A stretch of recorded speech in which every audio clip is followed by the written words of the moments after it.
The grease from the fryer had seeped into my skin so deeply, I wondered if I'd ever smell like anything else. Dish soap, cheap perfume, desperation, that was my signature scent now.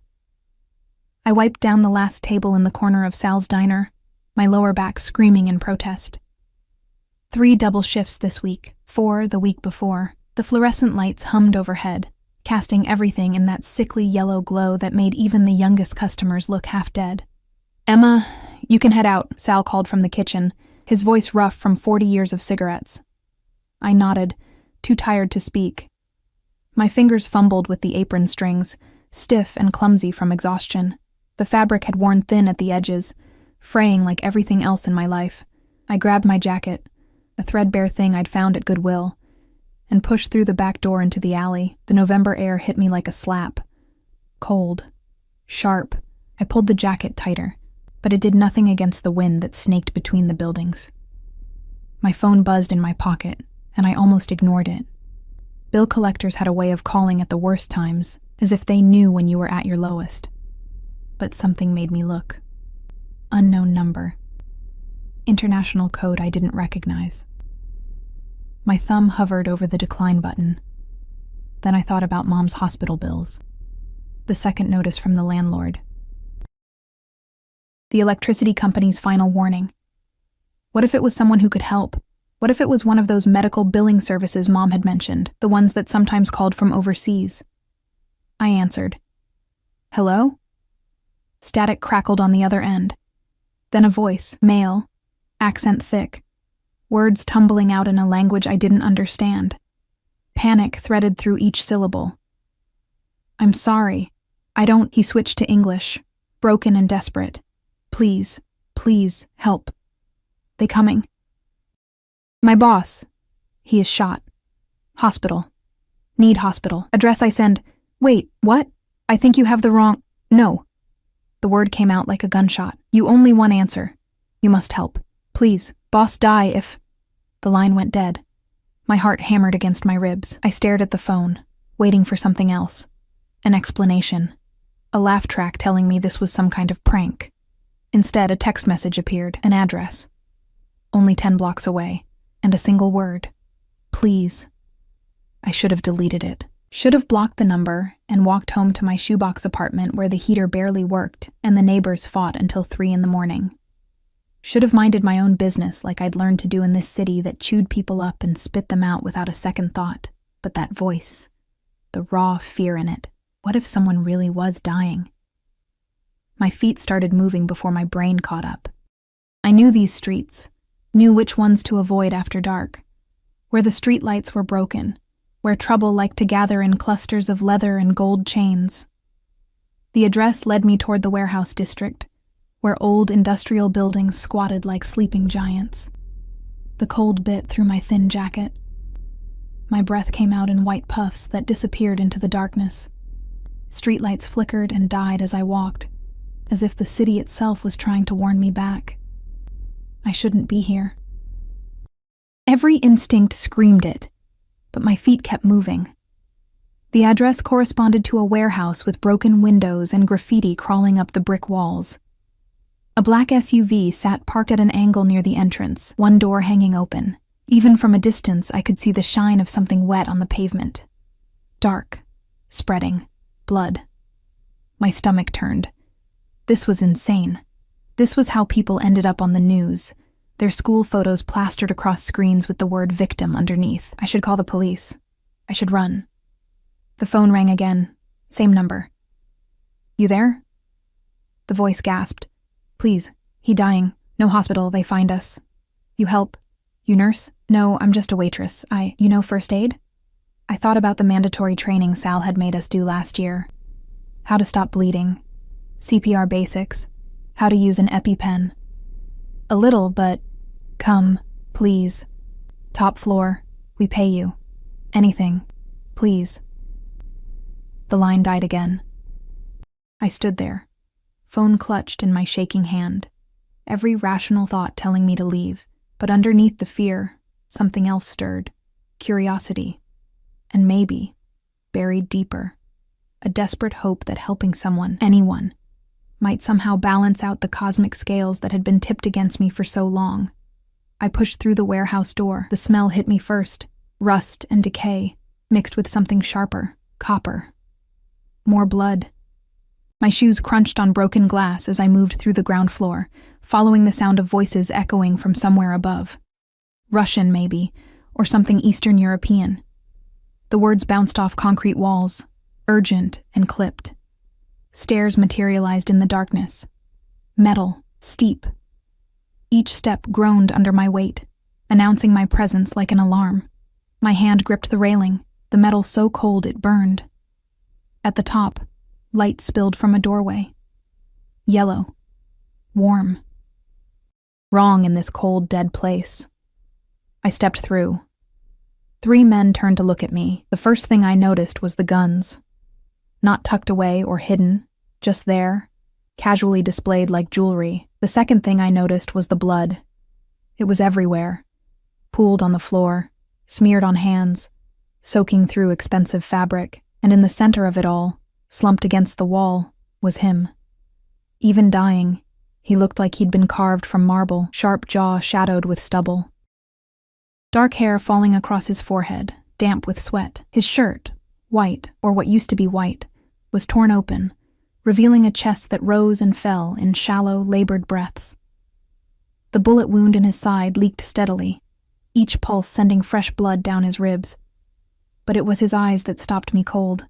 Even half-conscious, even drowning in pain, they held power. Dark. Bottomless. They fixed on me with an intensity that made my breath catch, not pleading, not grateful. Something else. Something that felt like recognition, though we'd never met. You came. The man who'd called me, younger, scared, his hands shaking as he pressed a jacket against the wound, looked at me like I was salvation itself. Help him, please. I should have left, should have run back down those stairs and never looked back. Instead, I dropped to my knees beside a man who smelled like gunpowder and expensive cologne, whose blood was warm against my hands, whose eyes never left mine even as consciousness started to slip away. "What's your name?" I whispered, pressing my palm against the wound, feeling his life pulse against my skin. His lips moved, a name I didn't catch, then, barely audible. "You shouldn't be here. Neither should you," I said, my voice steadier than I felt. "Now shut up and let me help you." The corner of his mouth twitched, almost a smile. Then his eyes rolled back and his body went slack against me, dead weight, that I struggled to support. "No," I heard myself say. "No, stay with me. Stay awake." One of the other men was on the phone, rapid-fire words in that foreign language. The third paced, gun in hand, checking the windows like he expected an army to burst through at any moment. I worked on instinct, checked the wound, through and through, which meant the bullet had exited. Good. Maybe. I pressed harder, trying to stem the flow, my waitress uniform soaking up blood that wasn't mine. His skin was hot under my hands. "Feverish. We need to get him to a hospital," I said. "No hospital." The young one's voice was firm despite his fear. "They have people everywhere. Hospital means death. He needs a doctor. Real medical care. I don't know what You are what we have." His eyes met mine, and I saw something there that made my blood run cold. Desperation, but also certainty. Like he knew something I didn't. Like my being here wasn't an accident at all. The man in my arms stirred, his hand. Large, calloused, decorated with rings that probably cost more than my yearly salary, lifted to touch my face. His fingers left streaks of blood on my cheek. "Ona," he mumbled, the word thick and slurred. Then in English, "She came." "Who?" I asked. "Who did you think I was?" But he was gone again, lost to unconsciousness or pain. I worked for what felt like hours but was probably only minutes, stopped the bleeding as best I could, checked his pulse, fast but steady, his breathing, shallow but there. The men around me moved like shadows, making calls, checking weapons, arguing in voices too low for me to understand. And all the while, I knelt in blood that wasn't mine, holding a stranger who felt anything but strange, wondering what kind of mistake I'd just made. When his eyes opened again, they were clearer, focused. They found mine immediately, like a compass finding north. "Thank you," he said, his accent turning the words into something almost musical. "Then you shouldn't have come. Now they know about you." "Who?" I asked. "Who knows about me?" He tried to sit up, winced, fell back. His hand caught my wrist, grip surprisingly strong for someone who'd lost so much blood. "What's your name?" "Emma." He repeated it, like he was tasting it, testing it. "Emma." "Then, you need to leave.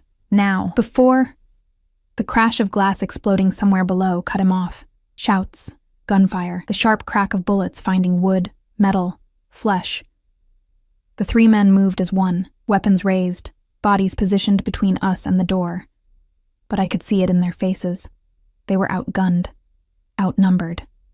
The man, their boss, I realized, pulled me down, covering my body with his despite his wound. I could feel his heart racing against my back. "Smell that cologne again, mixed with sweat and blood." "Stay down," he breathed against my ear. "No matter what happens, stay down." More gunfire, closer now. Footsteps pounding up metal stairs. I'd answered a phone call. Just a wrong number, really. A coincidence. And now I was going to die in a warehouse, held in the arms of a stranger who felt less like a stranger with every passing second. His lips brushed my temple. Not quite a kiss, but close. "I'm sorry," he whispered. "I'm sorry you answered." The footsteps reached the top of the stairs. The door exploded inward. I'd never heard anything like it. The sharp crack of wood splintering, metal shrieking, the percussion of it hitting the concrete floor. My ears rang. The man's weight pressed me harder against the ground, his body a shield I never asked for but suddenly desperately needed. Voices shouted in that same foreign language. Commands, threats, words that needed no translation because violence has its own universal dialect. I squeezed my eyes shut, my face pressed against cold concrete that smelled like oil and rust, and waited for the bullet that would end this insane night. It didn't come. Instead, silence. Thick and suffocating, then a voice. Older, rougher than the others. "Nikolai, you look like shit." The weight lifted from my back. I felt the man, Nikolai, struggle to sit up, his hand still gripping my arm like he couldn't quite let go. "Sergei, your timing is impeccable as always." "You're welcome." Footsteps approached, heavy boots on concrete. "And who is this?" I opened my eyes to find myself staring at polished leather shoes that probably cost more than my car. If I'd had a car. I slowly lifted my gaze past dark slacks, a tailored coat, to a face that belonged in a gangster movie. Scarred, weathered, eyes like chips of ice. She saved my life. Nikolai's voice had gained strength, though I could hear the pain underneath. "Emma, this is Sergei Volkov." You're what?" I interrupted, finding my voice despite the fear crystallizing in my chest. "Your friend? Your business partner? Let me guess, your fellow member of the definitely not the Mafia club?" Sergei's laugh was unexpected, loud, genuine. "I like her. She has fire." He turned back to Nikolai. "The Albanians?" "Dead, or scattered. Dimitri's team is cleaning up." Nikolai tried to stand, failed. "We need to move. If they found us here." "My men are securing the perimeter." Sergei crouched down, examining the wound with clinical detachment. "You were lucky. Few centimeters to the left." "I know." "Dr. Kozlov is waiting at the estate. Can you walk? Do I have a choice?" Sergei stood, snapped his fingers. Two more men appeared. When had they entered? And moved to help Nikolai up. He grunted in pain but made it to his feet, swaying slightly. His eyes never left me. "Take her home," he said. "No." Sergei's voice was flat, final. "She comes with us." My stomach dropped. "Wait, what?" "No, I'm going home." I helped. "He's alive. We're done here." Sergei looked at me like I was a child who just said something adorably naive. "You think it's that simple? You were seen entering this building. The Albanians have eyes everywhere. By morning, they'll know your face, Your name, where you live, where you work. That's not my problem. I didn't ask for any of this. You answered the phone. Nikolai's voice cut through my rising panic. I'm sorry, Emma. But Sergei is right. You're not safe anymore. The words hit me like a physical blow. Not safe. Because I'd answered a phone call. Because I'd tried to help. Because for once in my miserable life, I'd done something good. And this was my reward. Being dragged deeper into whatever nightmare these men lived in. You can't just kidnap me, I said, hating how my voice shook. I have a job. My mom. She's sick. She needs me. I have to. We'll take care of your mother. Sergei pulled out his phone, already typing. What hospital? St. Mary's, but consider her bills paid, her care upgraded, whatever she needs. I stared at him. Why would you do that? He glanced at Nikolai. Something passing between them I couldn't read. Because you saved his life, and because whether you like it or not, you're part of this now. They moved me out of that warehouse like I was cargo. Down the stairs, past bodies I tried not to look at, into the back of an SUV that smelled like leather and gun oil. Nikolai was placed beside me, his breathing labored, his skin too pale in the passing streetlights. We drove through the city I thought I knew, but it looked different now. Dangerous. Every shadow held threats. Every car could be an enemy. The men in front spoke in low voices, checking weapons, making calls, coordinating something I didn't want to understand. I'm sorry. Nikolai's voice pulled me from my spiraling thoughts. His hand found mine in the darkness between us. This isn't how I wanted. He stopped, grimaced. You should hate me. I don't know you well enough to hate you yet, I said. Give it time. That almost smile again. You're not afraid. I'm terrified. I'm just really good at hiding it. I looked at our joined hands, his blood still staining both our skin. Who are you, really? Someone you should stay far away from. Little late for that advice. He squeezed my hand. Nikolai Volkov. I run certain operations in this city. My family has for generations. Operations. That's a nice word for it. Would you prefer I lie? I'd prefer to be home. But since we're past preferences, no, don't lie. We drove for another 20 minutes, leaving the city proper for suburbs, then past those into countryside I didn't know existed so close to urban sprawl. Trees lined the road, their branches creating a canopy that blocked out the stars. The SUV turned onto a private drive, gates opening automatically, revealing a property that looked like it belonged in a different world entirely. The house, no, the estate, sprawled across manicured lawns, all stone and glass and old-world architecture. Lights blazed from every window. Men in dark suits patrolled the grounds, visible even in the darkness. This wasn't just wealth, this was power, concentrated and fortified. Welcome to your gilded cage, I muttered. Nikolai heard. It's for your protection. Sure, that's what all kidnappers say. They helped him out of the car, but not before he gave me a look that I felt in my bones. Not threatening, not apologetic. Something else.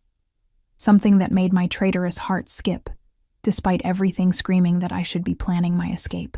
Inside, the house was even more overwhelming. Marble floors, crystal chandeliers, art on the walls that probably cost more than my entire life. A doctor was waiting. Older man, calm and efficient, setting up supplies on a dining table that had been converted into a makeshift surgical station. Take her upstairs, Nikolai said to a woman who'd appeared from somewhere. Late 50s, stern face but kind eyes. Get her cleaned up, clothes, food, whatever she needs. I need to go home, I said, but no one was listening. The woman, she introduced herself as Irina, led me up a sweeping staircase to the second floor. She opened a door to a bedroom that was bigger than my entire apartment. Cream walls. King-sized bed with linens that probably had a higher thread count than I could imagine. An ensuite bathroom visible through another door. There are clothes in the closet, Irina said in accented English. Shower is through there. I'll bring food. You like tea? I like going home. Her expression softened. I understand. But right now, home is more dangerous than here. Mr. Volkov. He takes care of his people. You saved his life. That means something. I'm not his people. You are now." She moved to leave, paused at the door. "The men who attacked tonight, they would have tortured you for information before they killed you, slowly. Mr. Volkov may seem like a monster to you, but he's the monster protecting you from worse monsters. Remember that." She left me alone in that beautiful room that felt like a prison cell made of silk and gold. I stood there for a long moment processing. Then I moved, checked the windows. Locked, and we were 3 stories up. The door, unlocked, surprisingly, but I could hear voices in the hall, guards probably. I went into the bathroom and nearly gasped. The shower had multiple heads. The tub could fit 3 people. Everything gleamed like it had never been used. I caught sight of myself in the mirror and froze. Blood. So much blood. In my hair, on my face. Soaked through my uniform until the fabric stuck to my skin. Nikolai's blood. A stranger's blood. I looked like I'd walked out of a horror movie. My hands shook as I turned on the shower. The water came out instantly hot, steam filling the room. I peeled off my ruined clothes, let them fall in a heap on the floor, and stepped under the spray. The water ran red, then pink, then finally clear. I scrubbed my skin until it hurt, trying to wash away not just the blood but the entire night. It didn't work. When I closed my eyes, I saw his face, felt his hand gripping mine, heard his voice. "You shouldn't have come. Now they know about you." I don't know how long I stood there, long enough for the water to start running cold, long enough for my fingers to prune, long enough to realize that no amount of water would make me feel clean again. When I emerged, wrapped in a towel that was softer than anything I'd ever owned, I found clothes laid out on the bed. Not cheap clothes. Designer labels I recognized from magazines. Jeans that actually fit, a cashmere sweater that felt like a cloud. Even underwear, still in packaging. Exactly my size. How did they know my size? I dressed mechanically, my body moving while my brain tried to catch up with reality. This was happening. This was real. I'd been pulled into something dark and dangerous, and there was no easy way out. A knock at the door. Irina entered with a tray, tea, sandwiches, fruit. The smell made my stomach growl. I couldn't remember the last time I'd eaten. "How is he?" I asked, surprising myself. "Dr. Kozlov is working on him now. The bullet went through cleanly. He'll recover." She set the tray on a small table by the window. "You should eat and sleep. Tomorrow will be complicated. Tomorrow I'm leaving." She gave me that same sad, knowing smile. "We'll see." After she left, I ate. Not because I wanted to, but because my body demanded it. The food was good. Too good. The kind of good that reminded me how long I'd been living on ramen and diner leftovers. I sat on the bed. God, it was comfortable. And pulled out my phone. Still had battery. Still had service. I could call someone. The police. A friend, if I had any left. But what would I say? I'd voluntarily walked into that warehouse. I'd helped a criminal. By any legal definition, I was probably an accessory to something. And then there was what Sergei had said. The Albanians have eyes everywhere. Was my apartment really being watched? Was my mom in danger because of me? I pulled up her number, hesitated. If I called, would I be putting her at risk? Would they trace the call? Did they even work like that? Or was I being paranoid? The door opened without a knock. Nikolai stood there, leaning heavily on the frame. He'd been cleaned up, stitched back together, dressed in fresh clothes, but his face was still too pale, his eyes shadowed with pain and something else. He shouldn't be walking, shouldn't be here. "You should be resting," I said. Couldn't. He stepped inside, closed the door behind him, locked it. "Not until I knew you were okay." I'm locked in a mansion surrounded by armed men. I'm the opposite of okay. He moved closer, each step deliberate, controlled. Like he was fighting through the pain with sheer willpower. "I know this is frightening. I know you didn't ask for any of this." "Then let me go." "I can't." He was close now. Close enough that I could smell that cologne again, mixed with antiseptic, and underneath it all, something uniquely him. "They saw you, Emma. They know you helped me. In my world, that makes you a target." The only way to keep you safe is to keep you close. For how long? Until I neutralize the threat. And how long will that take? His jaw tightened. As long as it takes. I stood up, needing to move, needing space, but the room suddenly felt too small with him in it. This is insane. You can't just keep me prisoner because I answered a phone call. You're not a prisoner. He caught my wrist as I tried to move past him. Not hard, not threatening, but firm. You're under my protection. There's a difference. Is there? I looked down at his hand on my wrist, then up at his face. Because it feels the same from where I'm standing. Something flickered in his eyes, regret, maybe, or recognition of a truth he didn't want to acknowledge. His thumb moved against my pulse point, and I hated that my body responded, heart racing, skin warming, every nerve suddenly aware of him. I won't let anything happen to you, he said quietly. I swear it. Why do you care? You don't even know me. His hand moved from my wrist to my face, fingers ghosting along my jaw where his blood had stained my skin hours before. I know you risked your life for a stranger. I know you didn't run when any sane person would have. I know. He stopped, something crossing his face too fast to read. I know I owe you a debt I can never repay. Then repay it by letting me go. Anything but that. We stood there, inches apart, the air between us electric with tension and unspoken words. His eyes searched mine like he was looking for something. Permission, understanding, absolution for sins I didn't even know he'd committed yet. You're afraid of me, he said. Not a question. Yes. Good. You should be. But his hand was gentle on my face, contradicting his words. I'm not a good man, Emma. The things I've done, I don't want to know. You will. Eventually. And when you do, you'll hate me. His thumb traced my lower lip, the gesture intimate and possessive all at once. But until then, let me keep you safe. Please. The please broke something in me. This powerful man, this criminal who commanded armies of loyal soldiers, was asking, not demanding, for permission to protect me. It should have meant nothing. It should have changed nothing, but it did. 1 week, I heard myself say. You have 1 week to fix whatever mess this is. Then I'm gone, whether it's safe or not. His smile was small but genuine, relieved. 1 week. He leaned in, and for a heartbeat I thought he might kiss me, wanted him to, which was insane. Instead, his forehead touched mine, his breath warm against my lips. Thank you, he whispered, for saving my life, for giving me this time, for being exactly who you are. Then he was gone, leaving me alone in that golden cage with the ghost of his touch on my skin, and the terrible realization that somewhere in the chaos of this impossible night, I'd stopped seeing him as just a criminal. I saw him as a man. Dangerous? Yes. Dark? Absolutely. But mine to save.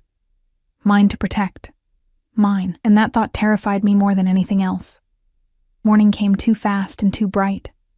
Sunlight streamed through windows I'd forgotten to close, burning through my eyelids until I had no choice but to wake.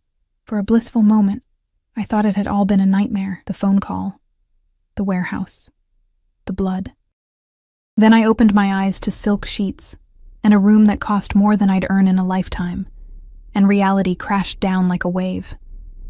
I'd slept in a mobster's house, was still sleeping in a mobster's house, would be sleeping here for at least a week unless I could find a way out that didn't end with me dead in an alley somewhere.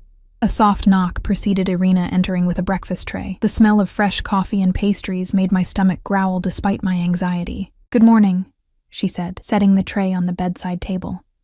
Mr. Volkov asks that you join him for breakfast downstairs when you're ready. And if I'm not ready, her smile was patient, practiced. Then he will wait, but the food will get cold. She left before I could argue. I stared at the tray, croissants that looked handmade, fresh fruit cut into perfect pieces, coffee in a cup so delicate I was afraid to touch it. My usual breakfast was whatever stale bagel Sal hadn't sold the day before, eaten standing up between customers. I ate slowly, trying to make sense of my situation. I needed information, needed to understand what I was really dealing with. The TV remote sat on the nightstand, and I grabbed it, flipping through channels until I found local news.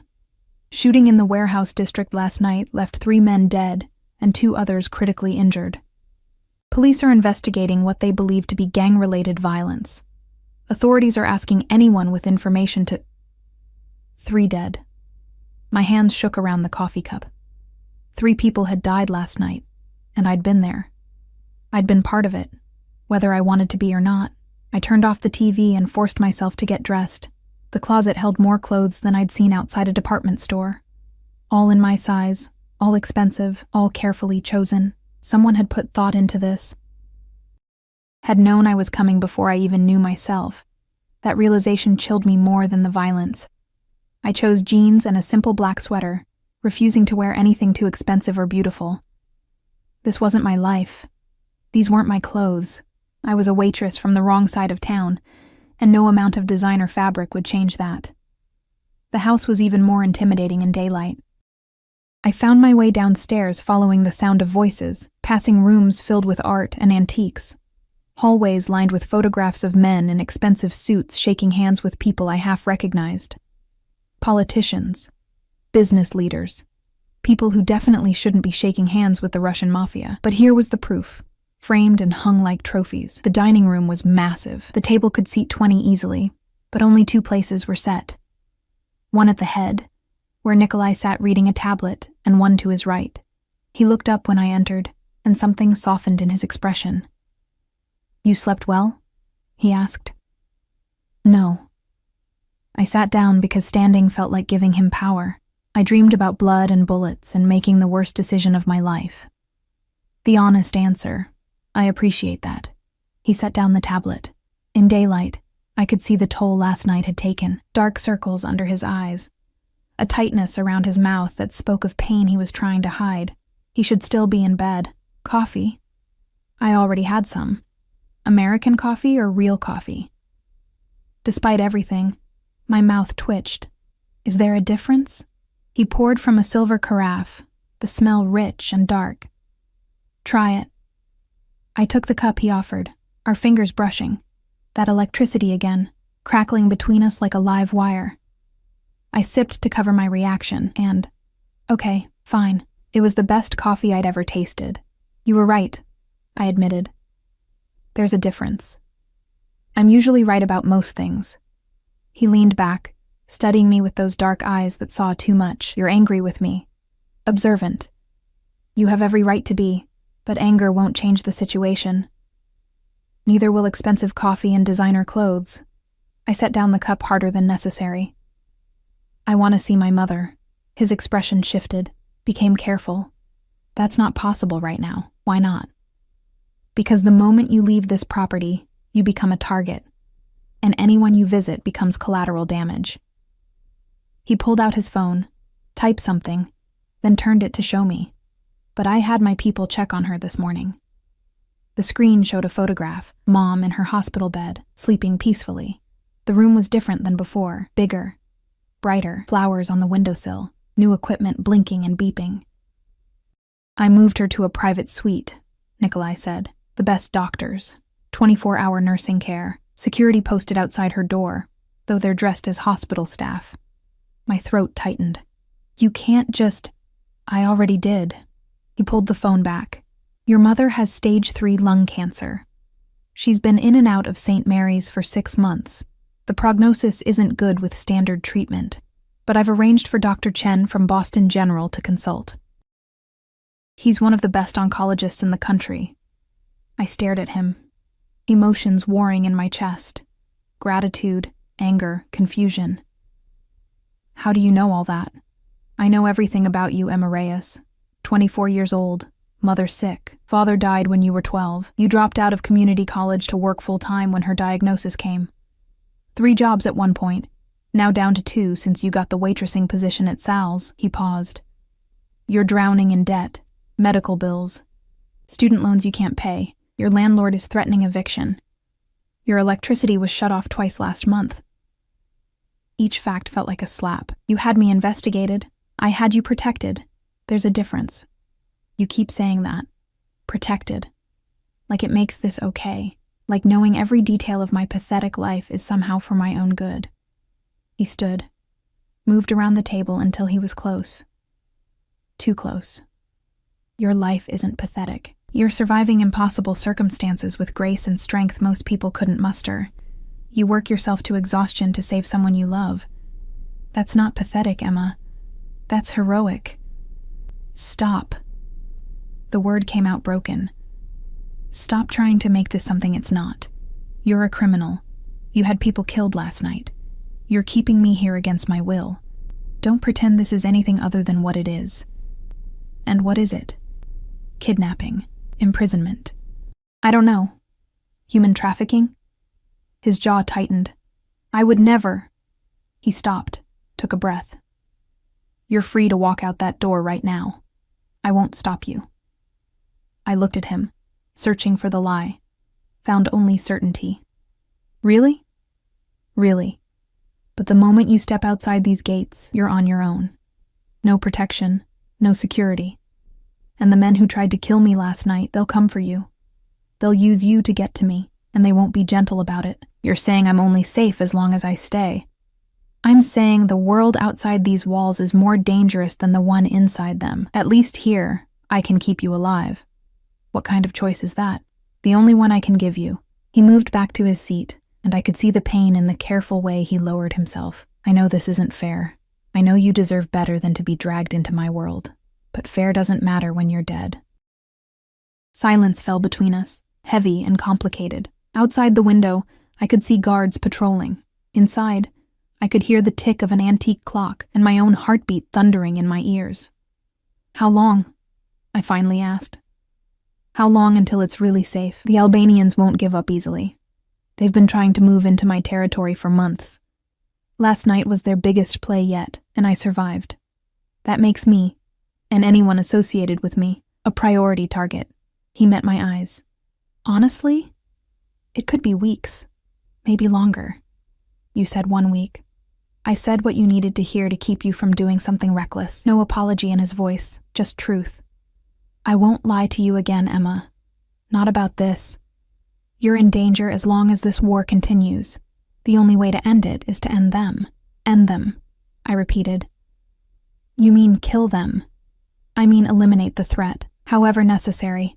The casual way he said it, like he was discussing pest control instead of murder, should have repulsed me. Should have sent me running despite the danger. Instead, I found myself asking, "And you're going to do this yourself, while still recovering from a gunshot wound?" Something flickered in his expression, surprise maybe. I have people. You almost died last night. You can barely move without pain, even though you're trying to hide it. How exactly are you planning to wage a war against the Albanian mob in your condition? That's not your concern. If my safety depends on you winning, then it absolutely is my concern. We stared at each other across the table, and I saw the moment something shifted in his eyes. Respect, maybe, or recognition that I wasn't going to play the helpless damsel he could tuck away and forget about. You're right, he said slowly. I'm not at full strength, which is why I'm meeting with my captains this afternoon to coordinate our response. I'll be strategic, not reckless. And what am I supposed to do while you're being strategic? Sit in my golden cage and wait? You could explore the house. The library has over 10,000 books. The gym. I don't want to use your gym. I want my life back. I know. And for the first time, he sounded genuinely sorry. But until I can give you that safely, this is the best I can offer. A phone rang. His. He answered in Russian, his tone shifting to something harder, colder. The man who'd been almost gentle with me disappeared, replaced by someone I didn't recognize. He spoke rapidly, gesturing with his free hand, his face darkening with each passing second. When he hung up, the temperature in the room had dropped 10 degrees. What? I asked. The Albanians hit one of my shipments this morning. 3 of my men are dead, and they took 2 million in merchandise. He stood, ignoring the pain it clearly caused. I need to deal with this. Wait, you're leaving? Now? This is my business, Emma, my responsibility. You just got shot. You should be resting, not running off to... To what? To do my job? To protect what's mine? He moved toward me, and I saw something dangerous in his eyes now. Something that reminded me exactly what he was. This is who I am. This is the world you're in now. Men died last night protecting me. More died this morning in my name. I owe them justice. I owe them retribution. You owe them your life, I shot back. And you can't give them that if you're dead. He stopped, stared at me like I'd said something profound instead of obvious. You're worried about me. I'm worried about being stuck here if you get yourself killed. I lied. Don't flatter yourself. But we both knew it was a lie, could feel it in the air between us, thick and charged. I was worried about him, this stranger who'd turned my life upside down. This criminal who made me coffee and knew everything about me and looked at me like I was something precious instead of disposable. I'll be careful, he said quietly. I promise. Your promises don't mean much when you're walking into danger. Then what would make you feel better? You staying alive long enough to actually fix this mess you dragged me into. He smiled. A real smile this time. Not the almost smile, but something genuine and warm that transformed his face. I can do that. He moved to leave, paused at the door. Emma? What? Thank you. For caring, even if you won't admit it. Then he was gone, taking with him the strange energy that seemed to fill whatever space he occupied. I sat there in that enormous dining room, surrounded by luxury I'd never imagined, and wondered when exactly I'd stopped seeing Nikolai Volkov as my captor and started seeing him as something infinitely more dangerous, someone I couldn't afford to lose. The thought terrified me, but not as much as the realization that followed. I was already his. Whether I wanted to be or not, some invisible thread had been forged between us in that warehouse, sealed with blood and desperation, and the simple act of me choosing to help when I should have run. And now, sitting alone in his house, wearing his clothes, drinking his coffee, I understood the truth Irina had tried to tell me last night. I wasn't his prisoner. I was his responsibility, his obsession, his to protect. And God help me, some part of me didn't want to fight it anymore. The hours crawled by like wounded animals. I explored the house because sitting still felt like drowning. Each room revealed more wealth, more power, more evidence of a life so far removed from mine, it might as well have been on another planet. A library with leather-bound books in languages I couldn't read. A music room with a grand piano that probably cost more than my mother's entire medical treatment.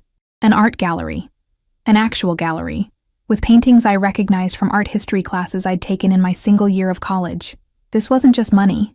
This was generations of accumulated power and influence, built on foundations I didn't want to examine too closely. I found myself in what looked like an office.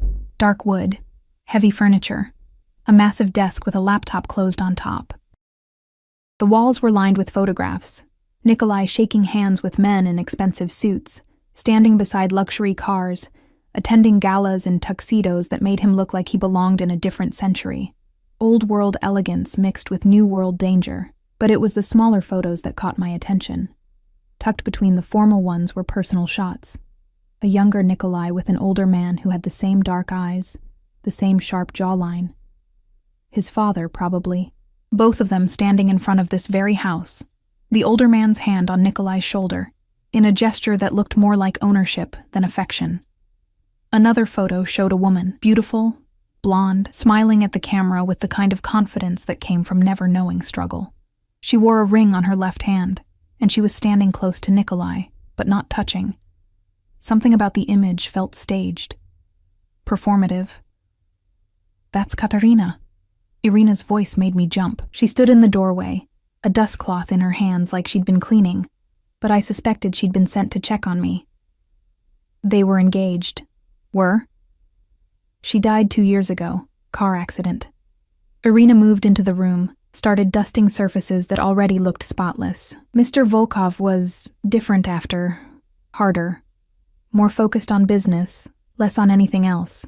I looked at the photo again, at Nikolai's expression, polite but distant, like he was fulfilling an obligation rather than celebrating a relationship. Did he love her? It was arranged. Their families had agreements. Love wasn't part of the equation. Irina paused, but her death affected him deeply. He blamed himself for not being there, for not protecting her. Was it really an accident? She met my eyes, and I saw the answer before she spoke. The official report says yes. Mr. Volkov believes otherwise. He's spent 2 years investigating, looking for proof that it was the Albanians sending a message. My stomach twisted. And if he finds proof, then God help them. She moved to leave, stopped. You should know. He doesn't let people in easily. After Katarina, after everything, he built walls that most people can't scale. But you... She studied me with those kind, knowing eyes. You're different. I see the way he looks at you. He barely knows me. Some connections don't require time. Just recognition. She smiled softly. My grandmother used to say that souls recognize each other across lifetimes. Maybe that's foolish, but I've watched Mr. Volkov for 5 years, and I've never seen him look at anyone the way he looks at you. She left me alone with that thought, and a chest full of conflicting emotions I didn't want to name. I spent the afternoon in the library, trying to lose myself in books. But my attention kept drifting to the windows, watching guards patrol, cars come and go, the machinery of Nikolai's empire moving even in his absence. Every vehicle that arrived made my heart jump, hoping it was him. Dreading it was news of him. The sun was setting, painting the sky in shades of orange and red that looked too much like fire, when I heard the commotion, voices raised, footsteps running, the kind of urgent movement that spoke of crisis. I ran toward the sound, found myself in the main foyer just as the front doors burst open. Sergei came through first, his face grim, and behind him, Nikolai, supported by 2 men, blood seeping through his shirt, fresh blood, new wounds. What happened? The words tore out of me before I could stop them. Emma. Nikolai's voice was strained. You should... What happened? I repeated, moving toward him without thinking, my hands already reaching for him. Albanian ambush. Sergei's voice was tight with barely controlled rage. They were waiting at the warehouse. Someone tipped them off. How bad? I asked, already examining what I could see. Blood soaking through his shirt on the left side, a gash on his forehead, favoring his right leg. Not as bad as it looks, but Nikolai's face was pale, his breathing shallow. Where's the doctor? Delayed.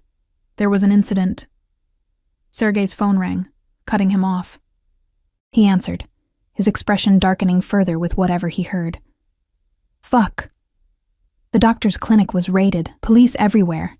Someone's making moves against us on multiple fronts. Then I'll do it. The words came out steady, certain. Get him somewhere I can work. I need supplies. Clean towels, hot water, rubbing alcohol, needle and thread if you have it, bandages. Emma, you don't have to. Nikolai started. Shut up and let me help you. I looked at Sergei. Now. Before he loses any more blood. They moved him to a room on the first floor, some kind of sitting room converted into a medical station. I worked on instinct and half-remembered training, stripping away his ruined shirt to reveal the damage.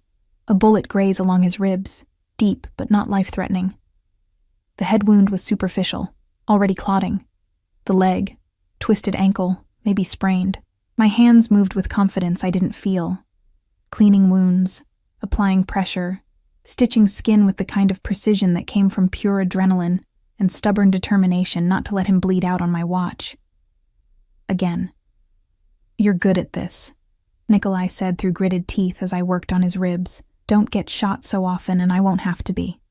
I'll take it under advisement. He sucked in a breath as I pulled a stitch tight. Where did you learn? Community college. I was pre-med for exactly 1 semester before reality hit, and I had to choose between education and keeping the lights on. I tied off the thread, moved to clean the head wound. Turns out I'm pretty good at stopping people from dying. Too bad it doesn't pay the bills. It does now. I paused. Antiseptic-soaked cloth halfway to his forehead. What?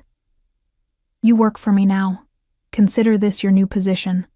Personal physician to the Volkov family. His eyes met mine, and despite the pain, I saw something else there. Something that made my pulse race. The pay is considerably better than waitressing. I'm not working for you. You're literally stitching me back together right now. That's different. That's just basic human decency. There's nothing basic or decent about you, Emma Reyes. He caught my wrist as I cleaned his wound, his grip gentle but firm. "You're extraordinary. Don't you see that? I see a man who keeps getting himself shot because he's too stubborn to stay down. I'm starting to think you like playing doctor. I'm starting to think you have a death wish. Maybe I do." His voice dropped lower. "Or maybe I just like having you close enough to save me." The words hung in the air between us, loaded with meaning I wasn't ready to unpack. I pulled my hand away, finished cleaning the wound, applied a bandage with more force than necessary. "There. You'll live. Again." I stepped back, surveying my work. "But seriously, Nikolai, this has to stop. You can't keep throwing yourself into danger like this. It's my job to protect what's mine. And who protects you? You do, apparently." He tried to sit up, winced. "Twice now you've pulled me back from the edge. Starting to think you're my guardian angel. Angels don't exist in your world." "No, but you do." He reached for my hand, pulled me closer until I was standing between his knees. Blood stained both of us now, his and mine mixing together like they had in the warehouse. "I made you a promise that I'd keep you safe, but I'm starting to realize you're the one keeping me safe. Someone has to. You're clearly terrible at it yourself." He laughed, actually laughed, then immediately regretted it as pain shot through his ribs. "Fuck, don't make me laugh. It hurts. Good. Maybe pain will teach you sense." His hands found my hips, holding me in place when I would have stepped away. "I need to tell you something. About today. About what happened." The seriousness in his tone made my stomach drop. "What?" "The ambush wasn't random. Someone inside my organization gave them my location. Someone close." His jaw tightened. "I have a traitor in my ranks. How do you know?" "Only 5 people knew where I was going today. All of them have been with me for years. All of them sworn to loyalty." His eyes searched mine. "This changes everything. If I can't trust my own people, then nowhere is safe. Not even here." The implication sank in slowly. "You think someone in this house—" "I don't know what to think anymore." He pulled me closer, his forehead resting against my stomach, his breath warm through my sweater. "I just know that you're the only person I trust completely. You, who should hate me. You, who has every reason to betray me. But you don't. You save me instead." My hands moved of their own accord, fingers threading through his hair. The gesture intimate, comforting, dangerous. Maybe I'm the traitor. Maybe this is all part of my master plan. Then it's working. He looked up at me, and the vulnerability in his expression stole my breath. "Because I'm completely at your mercy." The moment stretched between us, fragile and electric, his hands on my hips, mine in his hair, both of us covered in blood and bad decisions. I should have stepped away, should have remembered that this man was dangerous, that this world would destroy me, that nothing good could come from whatever was building between us. Instead, I leaned down and kissed him. It wasn't gentle, wasn't romantic. It was raw and desperate and tasted like copper and need. His hands tightened on my hips, pulling me closer even as I tried to maintain some distance. But distance was impossible now. Had been impossible since the moment I'd answered that phone call.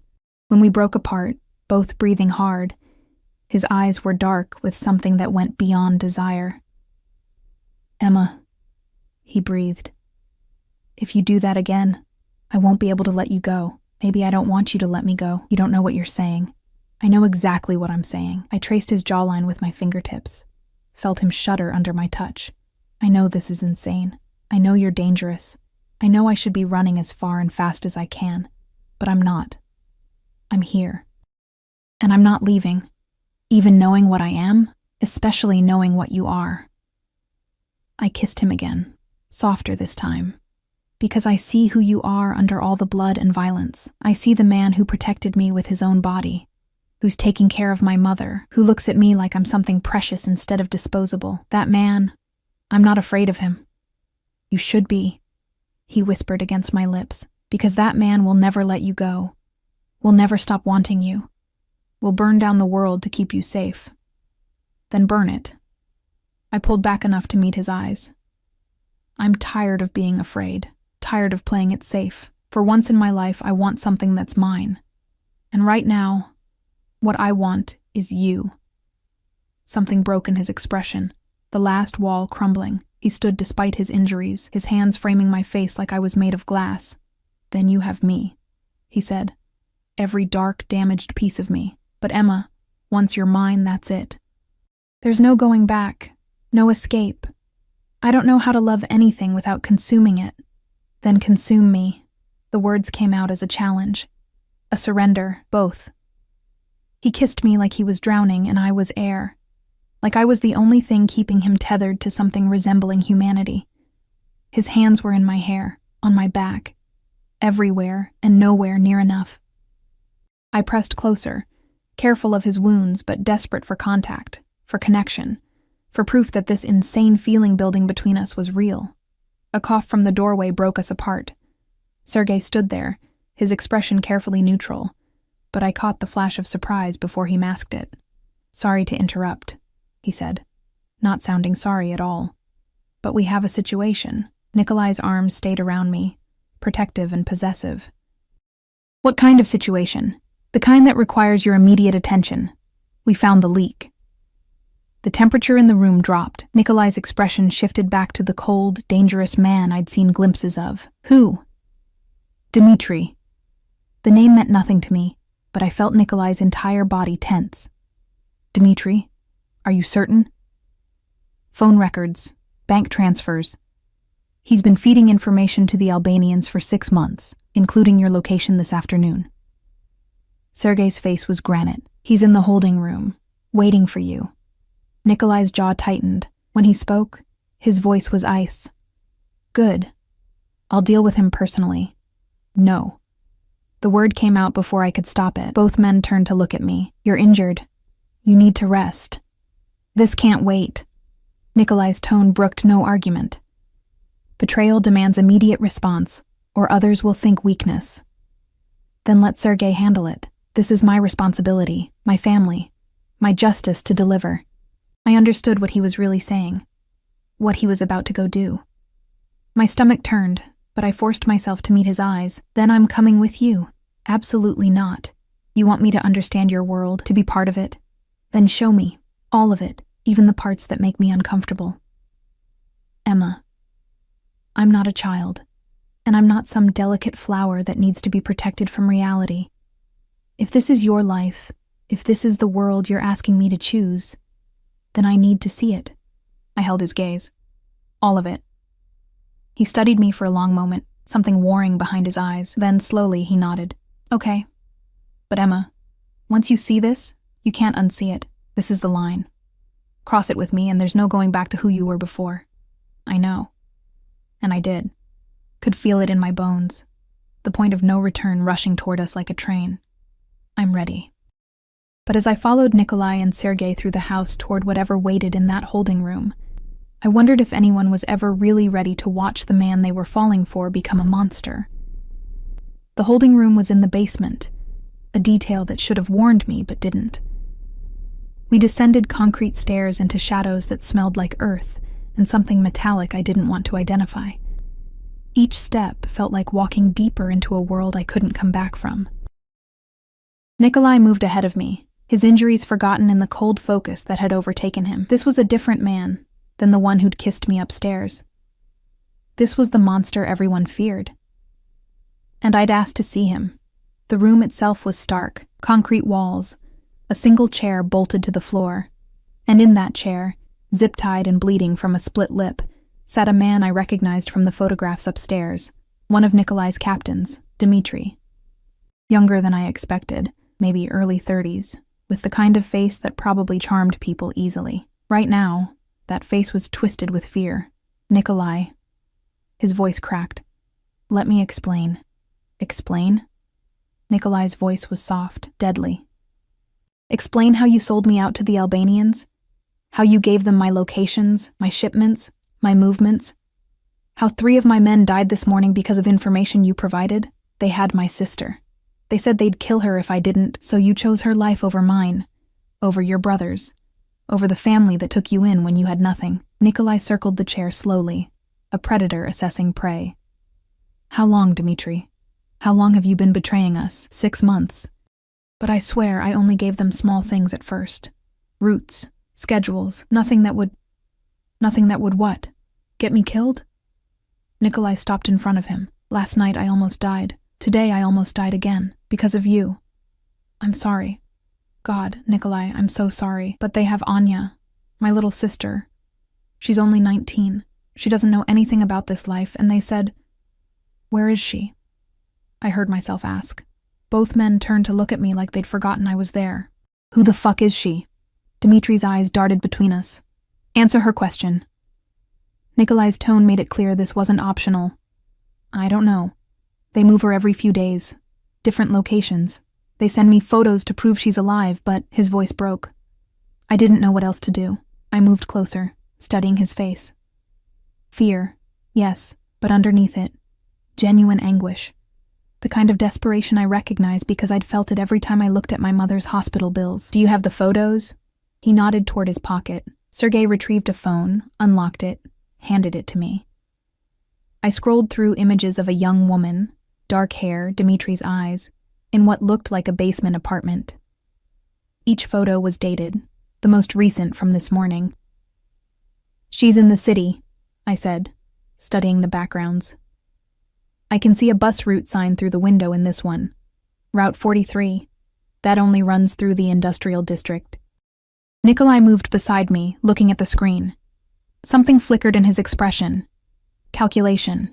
Strategy. Sergei, get Alexei on the phone. Tell him to pull up all our surveillance in that area. Cross-reference with Albanian properties we know about. You're going to find her? Dimitri's voice was desperate with hope. I'm going to eliminate a problem, Nikolai corrected. Whether that includes rescuing your sister depends entirely on how cooperative you are right now. He crouched in front of Dimitri, his voice dropping lower. Tell me everything. Every contact. Every conversation. Every piece of information you gave them. Leave nothing out. Dimitri talked. For 20 minutes he spilled everything. Names, locations, plans, weaknesses in the Albanian operation. I watched Nikolai absorb it all, his mind clearly working through strategies and countermoves. This was why he led. Not just the violence, but the intelligence behind it, the ability to see 10 moves ahead. When Dimitri finished, Nikolai stood. Sergei, take a team. Find the girl. If she's alive and unharmed, bring her here. And him? Sergei nodded toward Dimitri. Nikolai was silent for a long moment. In that silence, I could feel Dimitri's terror, could see him bracing for the bullet, the blade, whatever end he'd earned through his betrayal. Keep him here until we have his sister, Nikolai finally said. If she's alive, we'll discuss his punishment. If she's not... He didn't finish the sentence, didn't need to. Sergei nodded, made calls, left with 3 other men. The room felt smaller with just the 3 of us. Dimitri sagged in the chair, relief and fear still warring on his face. Nikolai turned to me. You're quiet. I'm processing. Disappointed? I thought about it. Honestly examined what I'd just witnessed. You could have killed him. Should have, by the rules of your world. But you didn't. Not yet. But you're trying to save his sister first. That's not what monsters do. His expression shifted, surprise mixed with something softer. You don't know the things I've done, Emma, the people I've hurt. Don't make me into something I'm not. I'm not. I'm seeing exactly what you are. I moved closer, lowered my voice so Dimitri couldn't hear. You're dangerous. You're capable of terrible things, but you're not senseless about it. You operate by a code. Loyalty matters to you, family matters. And right now, you're risking resources and time to save a 19-year-old girl who means nothing to you because she means something to him. Or I'm just eliminating an Albanian leverage point. Maybe. But I don't think that's all it is. I glanced at Dimitri, then back to Nikolai.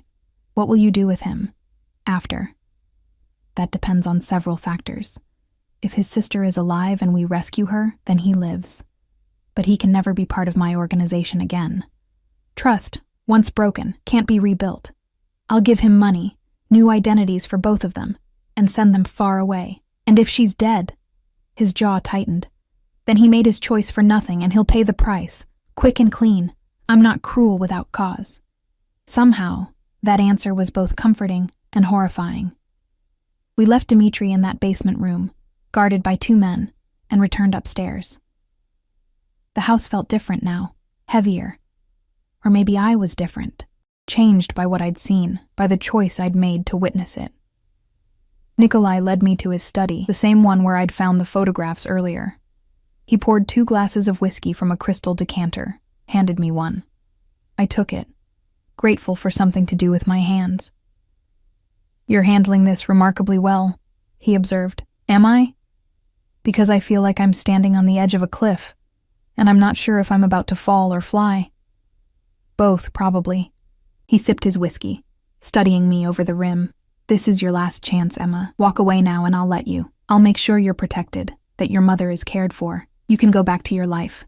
My life was working myself to death for minimum wage, watching my mother slowly die because I couldn't afford better care. Coming home to an empty apartment where the electricity might be on, or might not. That's what you're offering me? I'm offering you safety, normal. A world where people don't get shot in warehouses or tortured in basements. And what about you? Do I get you in this normal world?" His expression cracked, vulnerability showing through. "No. You'd have to leave me behind. Then I don't want it." I set down my glass, moved to stand in front of him. "I know this is crazy. I know I should want the safe option. But Nikolai, for the first time in years, I feel alive. I feel like I matter to someone, like I'm more than just a waitress struggling to survive. You see me, really see me. And I see you too, all of you, even the dark parts. Especially the dark parts," he corrected, his hand coming up to cup my face. "You walked into that basement knowing what you'd see, knowing what I was capable of, and you didn't run. I'm not running now either." He kissed me then, deep and claiming, tasting like whiskey and promises and danger. His hands were in my hair, on my back, pulling me impossibly closer. I melted into him, all my defenses crumbling under the intensity of wanting someone this much. "I need to know you're sure," he said against my lips, "because once I have you, really have you, I won't be able to let go. You'll be mine in every way that matters." "I'm already yours. Have been since that warehouse, maybe even before, from the moment I answered that phone." I met his eyes, let him see the truth in mine. "I choose this. I choose you. All of it." Something blazed in his expression, triumph and relief, and a possessiveness that should have scared me but didn't. He lifted me onto his desk, stepped between my legs, kissed me like he was claiming territory. And maybe he was. Maybe I was finally letting someone claim me after years of fighting alone. His phone buzzed. He ignored it. It buzzed again, and again. "Answer it," I breathed. "It might be about the girl." He growled in frustration but pulled away, checked the screen. His entire demeanor changed, tension coiling through him. "They found her. She's alive. Sergei's bringing her in." "That's good news." "It is. But there's more."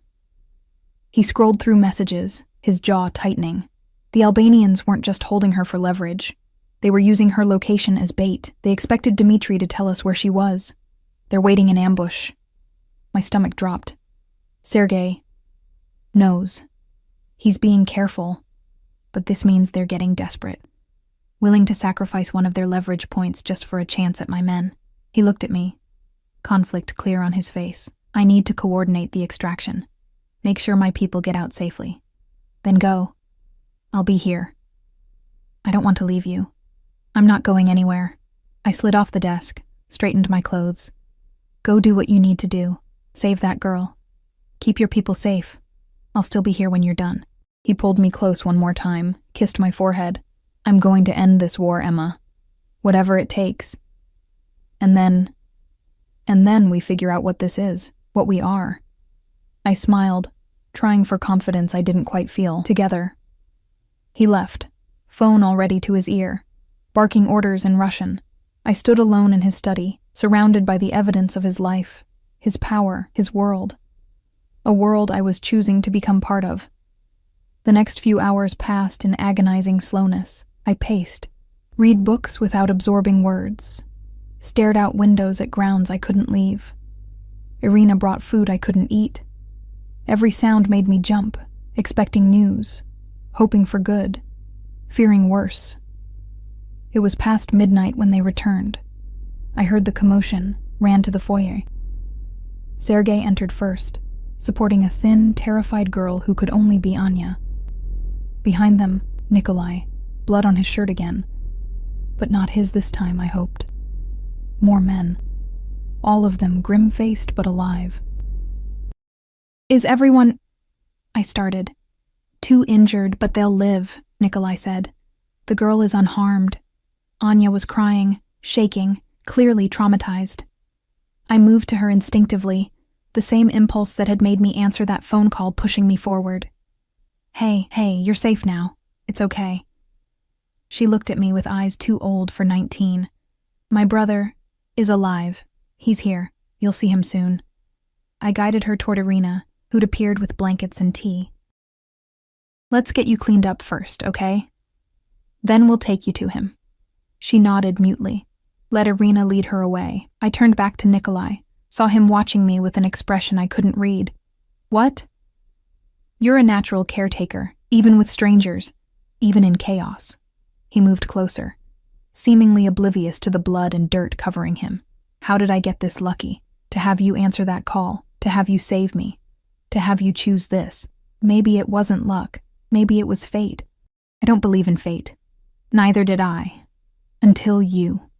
I took his hand, not caring about the blood or the men watching or anything except the feeling of his skin against mine. What happens now? With Dmitri and his sister, I keep my word. They get new lives, new names, money to start over somewhere far from here. His thumb traced circles on my palm. The price for his betrayal is exile. He loses everything he built here, everyone he knew, but he keeps his life and his sister. That's more mercy than most would show. It's the right choice, or it's weakness. It's strength, real strength. Anyone can kill. It takes real power to show mercy. I squeezed his hand. "What about the Albanians? Is it over?" "Not yet, but we hurt them badly tonight.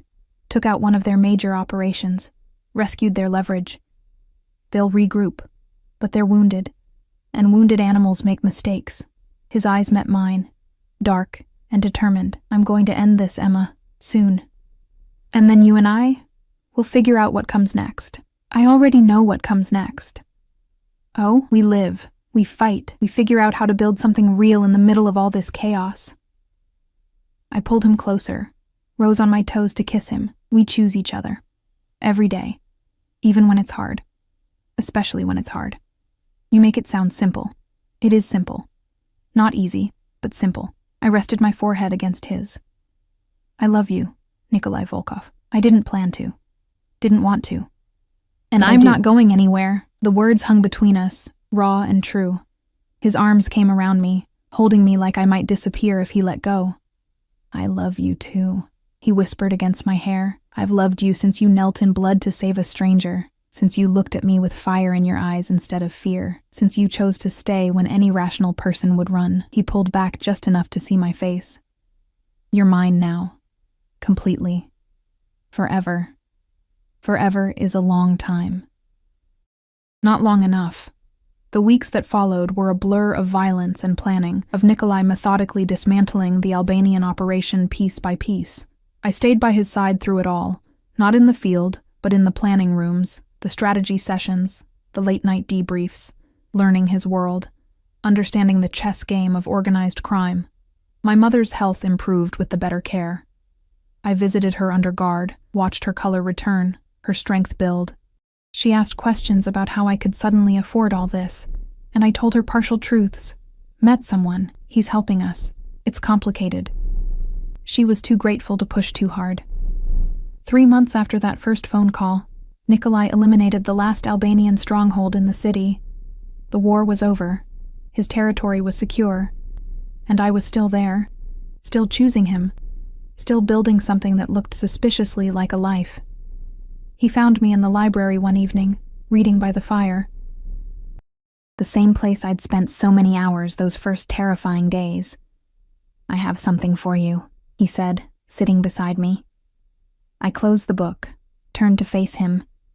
He looked different now, lighter somehow, like a weight had been lifted. The wounds had healed. The immediate danger had passed. What remained was just us. He handed me a small box. Inside, a key. What's this? The key to this house, to my life, to everything I have. His hand covered mine. I'm not asking you to marry me, not yet. We're too new for that, despite everything. But I'm asking you to stay, officially, to make this place your home, to build a life here with me. Tears pricked my eyes. You're sure? Even knowing I'm just a waitress from the wrong side of town? That I have no connections, no useful skills, nothing to bring to this arrangement except myself? You bring everything that matters. Compassion, strength, the ability to see humanity in monsters, the courage to stand beside me instead of behind me. He cupped my face, thumbs wiping away tears I hadn't realized were falling. You saved my life, Emma, and then you saved my soul. Everything I have is yours. Everything I am is yours, if you'll have me. I thought about that phone call, that impossible choice in a dark alley, the warehouse and the blood, and the moment I'd decided to answer instead of ignore. One decision, one moment. And it had changed everything. Yes, I whispered. Yes to all of it. To this house and this life and you. All of you. He kissed me then, slow and deep and full of promise. Outside, guards patrolled. Inside, the machinery of his empire continued turning. But in this moment, in this space between the past and the future, there was just us. A criminal and a waitress. A monster and an angel. Two people who shouldn't have worked but somehow did. I'd answered a foreign call and ended up saving the Mafia boss. But he'd saved me too. From a life of endless struggle, from invisibility, from believing I deserved nothing more than survival. He'd given me power, choice, love, and I'd given him the same. In the end, that's all salvation really was. Two broken people choosing to piece each other back together, one impossible day at a time. The fire crackled. The house settled into evening quiet. And in Nikolai Volkov's arms, surrounded by luxury born of blood and darkness, I finally felt like I'd come home, not in spite of the danger, but because of it. Because of him. Because I'd answered a phone call that changed everything, and I'd do it again in a heartbeat, every single time.